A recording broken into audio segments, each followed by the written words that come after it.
Hi, it's Leela. I want to tell you about being a sadist. So, I am a sadist. I am sadistic in the kinky sense of the word.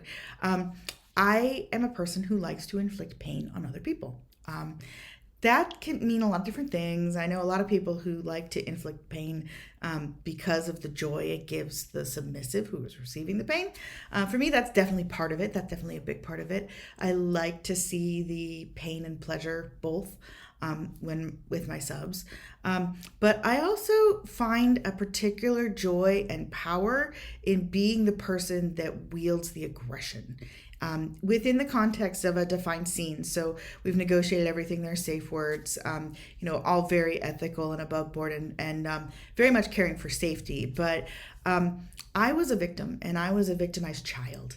And have been a person raised very feminine who throughout my life has had a hard time connecting with my power and especially with my anger and with my sense of being able to be out of control and having that be okay.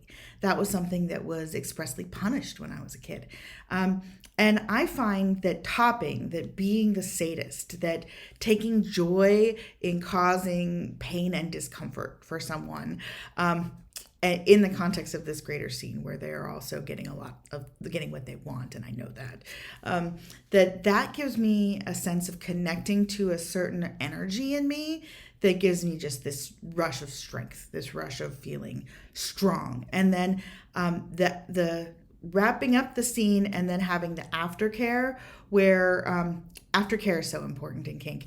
It is when after the scene's over, after whatever you've planned to do with each other is done, then you take time together to take care of each other, to do after scene care. So you take the time to hold each other, to drink water, to have candy sometimes, sometimes to have sex, sometimes to just cuddle, to talk about how it feels.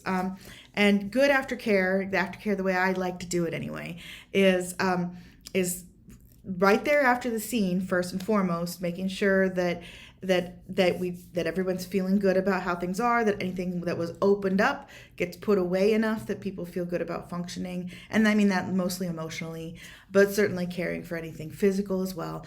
And then following up, checking in like the next day and then a couple days later, just to make sure that anything that should be talked about is talked about. Anything that has come up that may not feel okay gets a voice, but also giving the opportunity to reassure everybody involved that everything is good if that is the case. And that experience of I'm letting out my wild energy, I am being assertive and bratty and like throwing my energy around and having less than impeccable care for the well-being of another human in moments.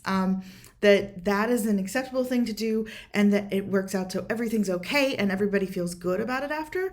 That's really healing for me. That makes me feel like I am safe and strong, and it actually heals some of the psychological damage done to me as a child when I would throw a tantrum and then get abused for it.